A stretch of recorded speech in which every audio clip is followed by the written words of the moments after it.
Allah.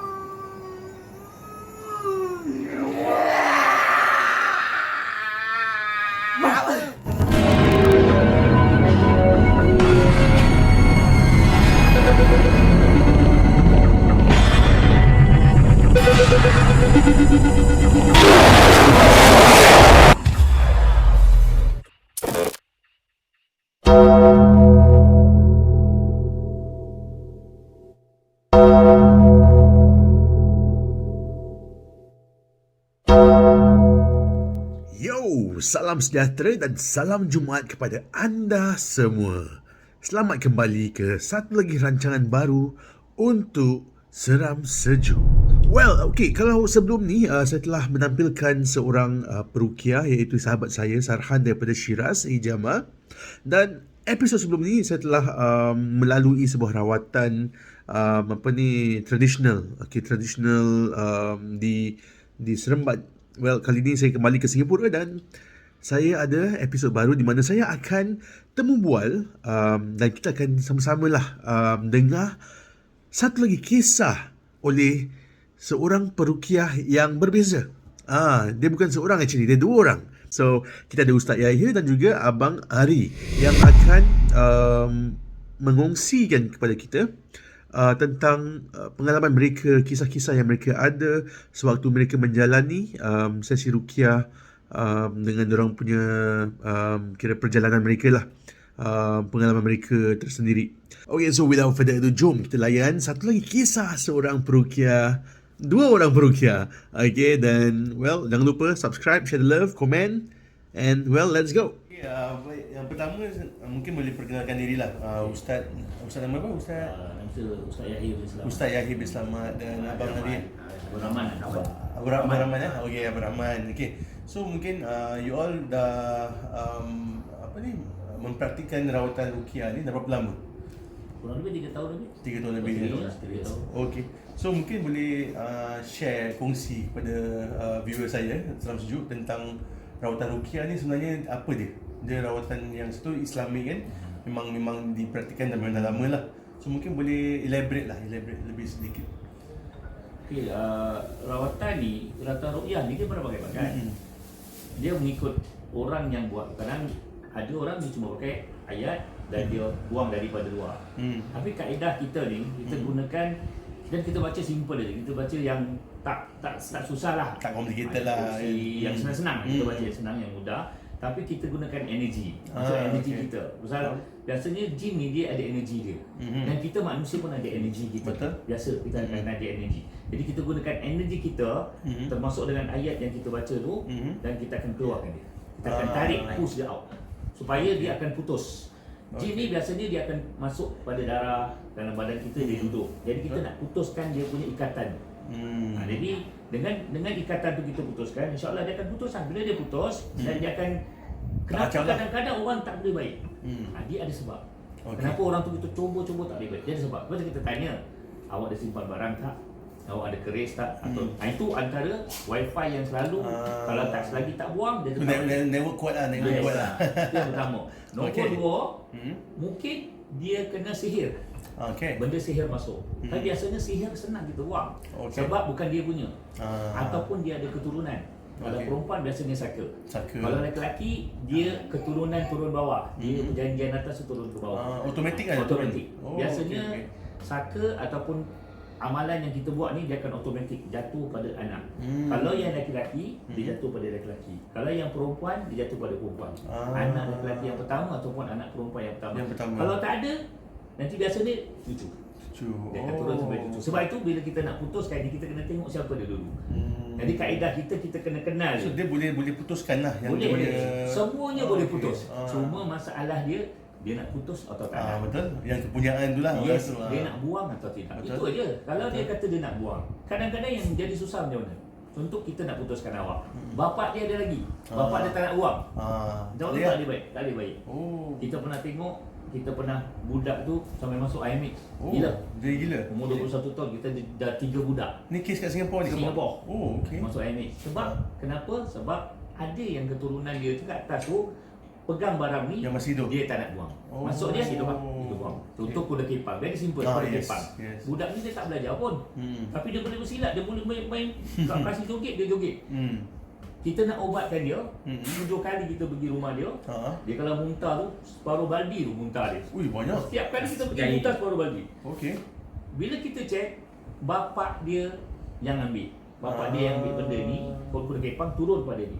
Sekarang kalau nak putuskan dia, kena putuskan daripada Bapak dia. Kita telefon bapak dia, kita nak buang, bapak dia cakap, no, I take care of my family. Kita nak buang. Sampai hari ni. Wow. Kita boleh jumpakan bapak dengan budak tu. Sampai hari ni. Tapi dia sangkut lah, tak buat apa. Sangkut lah.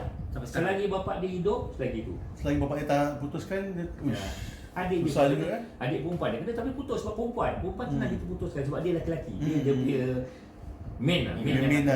Semua bapak dia pun pergi kat dia. Jadi susah lah kita nak buang. Itu adalah salah satu kenapa sebab dia tak boleh baik. Tapi yang macam biasa, yang macam mawar, biasa-biasa boleh lah. Senang tu mudah. Asalkan dia nak berubat. Betul. Dia kena ikhlas lah. Kena ikhlas lah berubat. Kita datang, kita buang. Itu kaedah dia. Pasal kadang-kadang mungkin walau ramai yang mungkin tak tahu yang walaupun zaman moden gini, diorang kan alah moden tak adalah benda ni. Tapi saya rasa zaman moden ni lagi banyak. Lagi banyak sebab kan. Kenapa? Sebab kita tak tahu benda ni. Betul. Zaman dulu, orang dulu dah tahu. Aku ambil benda ni dan dia tahu cara nak buang. Sekarang complacent. Kita tak tahu macam mana nak buang. Jadi kenalah ada orang yang faham macam mana nak buang. Dan tak ramai orang yang tahu cara untuk dia sebenarnya buang. Dia rasa-rasa dia yang banyak orang tak tahu. Ada orang memang dia boleh buat. Dia boleh buat, dia boleh buang. Tetapi kenapa sangkut lagi? Sebab dia tidak putuskan dia punya main. Dia ada main satu main dia yang kena putuskan. Once putus jalan dia pandai wifi lah. Wifi dia lah, wifi router gitu lah. Dia ni lah. Jadi wifi ni kalau ada kat kita, yang lain masuk. Sebab ada kat awak tu, yang check card tu masuk, sini masuk, ni masuk, jadi dah. Jadi macam pilih lah, penuh kat badan awak. Jadi kita putuskan yang itu, yang lain dia akan putus dengan sendiri. Sebab tu sebenarnya benda ni kalau kita tengok dari kaedah kita sebenarnya mudah. Yang jadi susah tu tadi, pertama orang tak nak berubat.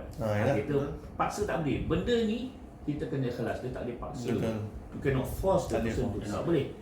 Mati hidup balik pun dia takkan baik. Walaupun tu anak tu walaupun anak ni contoh dia bagi anak dia, tapi anak dia nak tapi dia tak ikhlas tau. Tak. Cuba pun tak keluar. Dia datang balik. Kenapa? Sebab diri dia. Nombor dua tadi, kalau rumah tu atau pada diri dia atau memang keluarga dia, keturunan dia simpan barang. Keris ke batu. Turun-temurun lah. Yes, ada satu benda yang disimpan. Itu pun kena buang. Baru boleh buat. Kita dah tengok lah 3 tahun kita buat macam-macam hal. Jadi kita dah pengalaman, kita rasa inilah kaedah macam mana nak buang benda ni. Pertama ikhlas, benda yang ada buang. Kalau untuk orang biasa kan, ada tak cara untuk macam mengesan macam because macam ustaz semua kan mungkin jauh.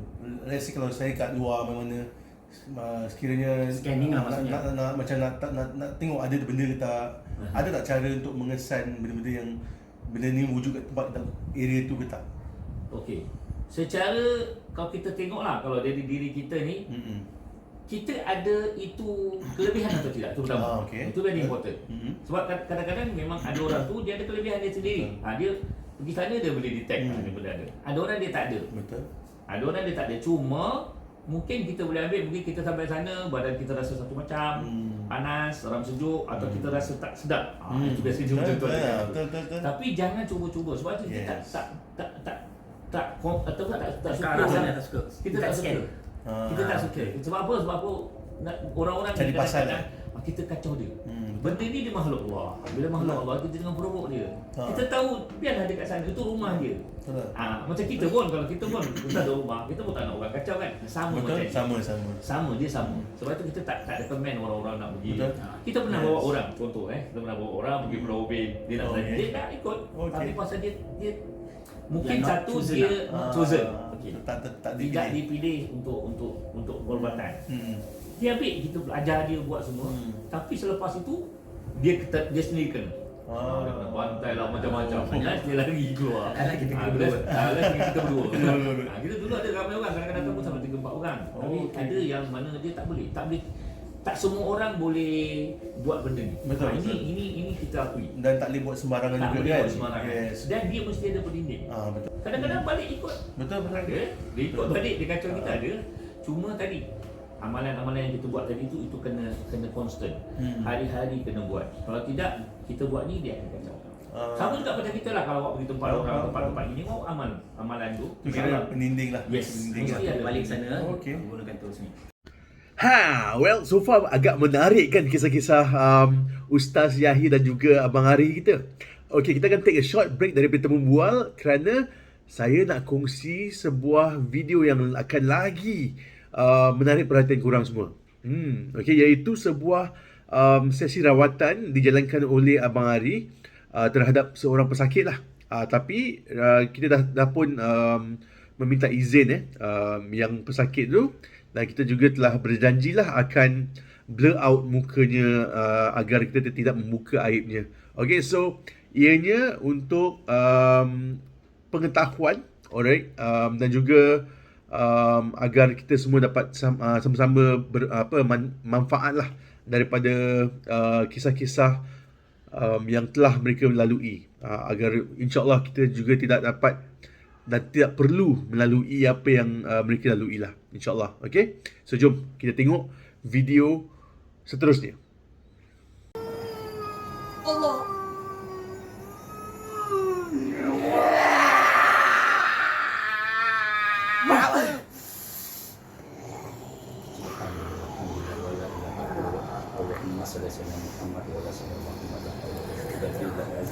Allah.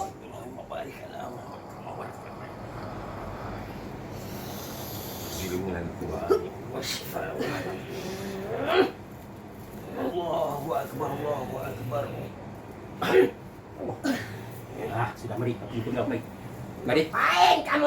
Kamu siapa? Sudah. Mari sini. Nenek, mari sini, nenek. Sudah, mari. Dia nak apa? Mari. Tolong dia ke? Serahkan. Dah. Ngapain kamu di sini? Kamu mau apa dengan dia? Kamu telah menyusahkan cucu kamu. Kamu sudah pulang ke alam kamu. Mari sini. Perjanjian sudah diputuskan. Mari sini, aku bantu. Kamu malu Allah? Kamu malu Allah kan? Kamu malu Allah? Umat Muhammad? Kamu umat Muhammad? Bukan? Umat Iblis? Kamu, Rakaban ni, kau tengok sini. Tengok aku. Rakaban ni sini. Mari sini tengok. Kan benda kau penakut. Okay, kau telah lama mengganggu anak ni. Kau telah lama, kau dalam kesakitan sekarang. Bismillahirrahmanirrahim. Auzubillahi minasyaitanirrajim. Bismillahirrahmanirrahim. Alhamdulillahirabbil arrahmanirrahim maliki yaumiddin. Iyyaka na'budu wa iyyaka nasta'in. Ihdinas siratal ladzina an'amta 'alaihim ghairil maghdubi 'alaihim waladdallin. Amin. Allahu akbar. Allahu akbar. Wow. Enggak bisa sih. Kamu enggak bisa. Dah pulang ke cucu kamu lah tu. Pulang kepada ibunya. Kamu pulang ibunya. Pulang pada ibunya ya. Okey. Bantukan. Kamu sama-sama istighfar. Asyhadu an la ilaha ikut. Asyhadu an la ilaha illallah wa asyhadu anna Muhammad Rasulullah.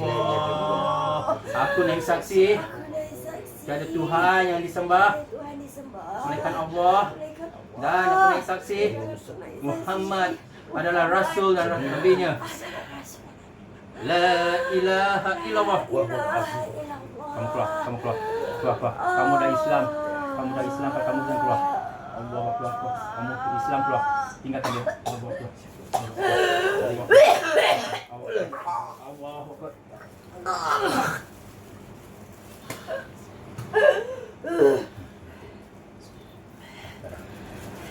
Dia datang kan? Datangnya tadi kan? Wow. Okey, agak menarik dan boleh tahan seram demi suara. Dia macam screamo. Okey, tapi on a serious note, mudah-mudahanlah yang pesakit tu dapat pulih dan disembuhkan, diberi syifa, dan dah okeylah sekarang kan. Mudah-mudahanlah, kita doakan terbaik. Dan yalah, semoga video-video ini beri kita pelajaran tentang sedikit sebanyak lah, okey, sedikit sebanyak, agar kita pun tak perlulah menghadapi masalah yang sama. Okay, so without further ado, jom kita layan sesi temu bual bersama Ustaz Yahya dan Abang Ari kembali. Let's go. Kiranya macam contohlah mungkin saya kat luar negara ke kat mana seorang kan. Terus saya nampak kes kerasukan. Ada tak yang benda yang basic atau simple yang saya boleh buat at that point of time? Because nak call ustaz ke apa kan jauh kan, lama kan. So macam apa yang boleh dilakukan pada saat itu? Okey lah. Yang Basicnya tadi, amalan tadi. Okay, that same motion lah. Pertama sekali, kalau memang kalau dia kesampuk atau sampuk, Okay, kena tengok kan kadang-kadang orang ni dia Macam ni quite normal kan memang example selalu. ni kan. Kadang-kadang memang awak susah nak ubatkan dia sebab dia sendiri tu pada diri dia ada tu benda lah benda. kan. Betul. Kalau macam itu, pertama sekali yang seelok-eloknya awak tengok juga awak azan kat telinga dia. Okey. Kuat sikit, bukan azan kat dia. Sebelah kanan kiri Sebab, atau kanan kiri ataupun tengok yang mana awak azan kan dia. Kasi dia ingat ataupun baca ayat Quran kuat sikit. Okay. Jadi supaya benda tu itu untuk emergency supaya dia pergi. Correct. Lepas tu suruh dia pergi berubat. Sebab apa? Kalau ada kat badan kanan biasanya kalau dia terkena biasa pada dia ada. Kebiasaan kita 90% lah ada wifi kat dia. Sebab tu dia kena. Faham. Dia mesti ada wifi sedikit yang buat benda ni masuk. Kalau orang yang betul-betul dia beramal, orang betul-betul insya-Allah benda ni takkan masuk pun. Confirm dia takkan masuk. Sebab apa kita ada kita punya own self punya Defense lah kan. Dia kadang-kadang dia ada permasalahan pada diri dia. Jadi sebab itu kena betul. Tu yang baru benda ni akan datang manggil semua kan. Dia datang sendiri pun macam semalam. Dia tengah benda tu datang sendiri kat dia. Masuk. Okay, since Ustaz dengan Abang Ari kan dah selalu kan buat perubatan ni kan. Mungkin kalau kat Singapore ni kan, mungkin boleh kongsi, mungkin ada tak kes yang paling seram atau paling macam kira paling kronik lah orang kata. Sampai naik atas katil pun ada. Dia ni dia ternaik macam exorcist pun ada. Dia float. Dia terbang gitu. Dia tumbal. Dia tumbal. Itu dia panggil tumbal. Tumbal apa tu? Tumbal ni maksud bapa ataupun datuk dia amalkan ilmu hitam. Cerita dia budak ni, bapak dia kat dalam bilik bapak dia, kat rumah dia bapak dia mak dia dah berpisah. Tapi dalam bilik bapak tu ada macam-macam patung lah. Bapak dia sembah benda dia amalkan ni ilmu hitam lah. Yes. Dan bapak dia memang nak turunkan benda pada anak ni. Tapi budak ni tak nak. Okay. Dia refuse. Jadi dia pergi kepada anak perempuan dia. Dia ada dua adik beradik. Kemudian dia pergi pada anak perempuan. Jadi bila kita ubatkan anak adik perempuan dia, baik. Tapi yang ini susah sebab dia terikat dengan bapak dia punya. Bapak dia masih hidup? Hidup Masih hidup lah. masih hidup. Tapi bapak dia dah kurus. Tinggal Johor. Tapi waktu kita berubat bapak dia timbul. Bapak dia timbul. Aura dia timbul lah. Aura timbul lah. Bapak dia cakap kalau kau nak abang kau baik, anak perempuan dia kena kahwin dengan jin itu. Atau satu lagi anak dia. Anak Kahwin perempuan dengan lain, atau anak cucu dia yang bini tengah mengandung tu dikafirkan. Tu perjanjian dia nak. Wah. Yang tu kita tak nak lah. Tak nak lah. Tapi permasalahan dia memang selepas itu memang kronik lah. Sampai dia nak bunuh diri. Teruk Sampai dia keluarkan tangan dia umur. Muda budak ni Muda lah. Yelah muda tu. Jadi kalau macam gitu kes tu agak payah sikit sebab bapak dia hidup, Betul tu. bapak dia masih aman. Jadi at any time benda tu boleh masuk. Kira lawan dengan bapak dia ni. Nak lawan bapak dia.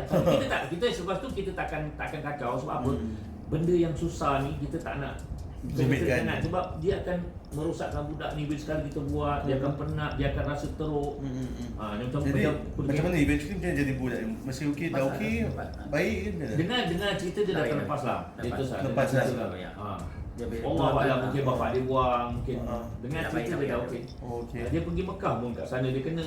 Yelah kalau bawa benda ni memang kena lah kan. Tapi itulah, itu yang agak paling susah lah.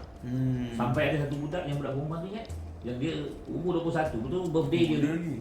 Benda tu masuk budak perempuan tau. Tapi barang siapa? Barang datuk. Dia boleh bersilat, kita datang situ pukul 8 sampai pukul 3 pagi kita kat situ. Tak boleh lepas kan? Lepas dia bersilat, semua dia terajang, semua dia pukul. Kita pun ketika tu dia kuku semua dia ramai pegang kan. Kita tak tahu apa nak buat. Tapi dengan izin Allah lah, dengan izin Allah kita duduk tengok apa cerita dia nak bikin. Kita tak tahu dalam hati dia ni, kita tanya bapak dia situ. Ada tak kat rumah kau ada barang daripada keturunan, daripada datuk ke apa simpan? Dia cakap ada keris. Keris ni keris sebelah macam ni balik kuning Banyak. Balik kuning. Keris betul keris. Kita bilang semua barang rumah dia pun tak jauh juga, dia datang dia ambil kat kita kat situ juga. Budak dia tengah terpekik-pekik ni, tengah terpekik macam erosi tengah ngamuk. Alhamdulillah ambil keris tu taruh kat perut dia kan, tarik sampai ke atas. Benda tu masuk sini, benda ni buang. Jadi hari ni baik. Alhamdulillah. Itu je. Jadi kita kena tahu rahsia. Sebab tu kita kena tahu rahsia. Ketika pertama sekali kita kena datang. Buat daripada jauh ni biasanya susah. Susah kan? Oh, Kan banyak orang cakap hantar gambar. Tak boleh. Kita cerita dia nak Ataupun nama lah. Tak boleh. Kita tak Susah. susah. Betul. Kita tak You have to see dia personally. Personally there. Dan kita pertama dia kena izinkan kita check dia. Lepas tu kita tanya orang nak check, orang nak buang, atau orang nak. Kalau kita oh saya tak nak. Ada dia cabut dia tak nak. Jadi kita tak boleh buat apa. Yang penting dia ikhlas nak buang. InsyaAllah kita boleh check. Kita boleh tahu benda tu dari mana.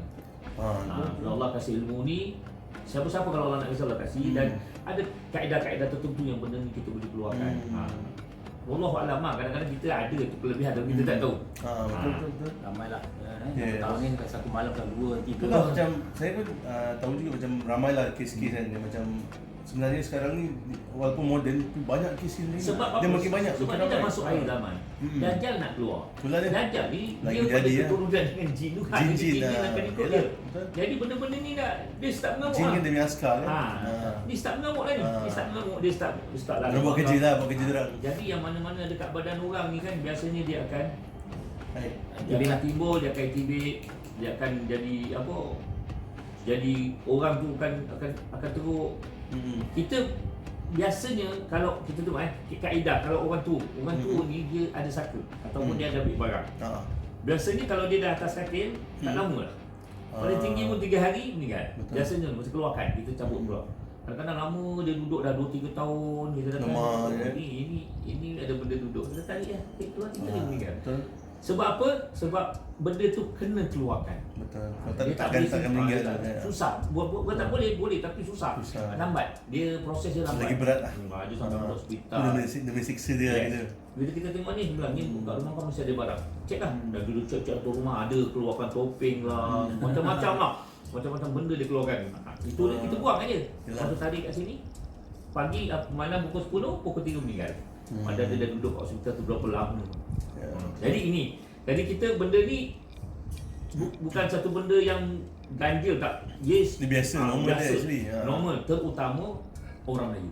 Jadi kita Betul. ceritakan sejarah orang Melayu ni sejak daripada dulu Betul. sampai sekarang, walaupun dia dah masuk Islam, Betul. tapi dia masih lagi amalkan benda-benda tu. Betul. Ambil benda-benda ni, buang ancak, ataupun dia ambil benda-benda jaga kebun dia, jaga tanah, jaga rumah. Tak kasi kuat Yes, kan. ataupun persilatan, ataupun yang hitam. Biasanya orang Melayu ambil. Sebab itu kita jarang kita dengar orang Cina kena. Betul. Jarang kita dengar orang Mak Saleh kena. Jarang tu, jangan-jarang. Melainkan kalau dia amal lah.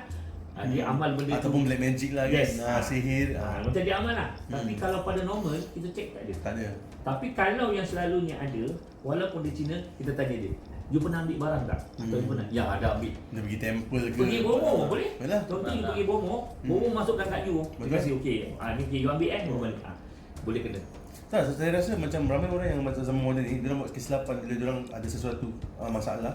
Diorang bukan pergi tempat berubat dengan orang yang betul. Diorang pergi bomo-bomo. Yes. Mungkin tambah masalah diorang. Dia Kan? tambah apa? Tambah barang-barang diorang lah. Dia Top top up lah. top up lah. Dia top up. Dia tambah buat wifi ni, lah. Jadi Tambah. dia dah top up. Betul. Tapi dia tak tutup, ni masuk balik lah. Yes. Jadi dia So makin dia banyak. makin banyak lah kan. Yes. So mungkin nasihat untuk orang luar kat sana kan, macam mungkin kalau ada sekiranya ada masalah, apa yang diorang boleh lakukan supaya tak salah, tak kesalah apa jalan Salah lah.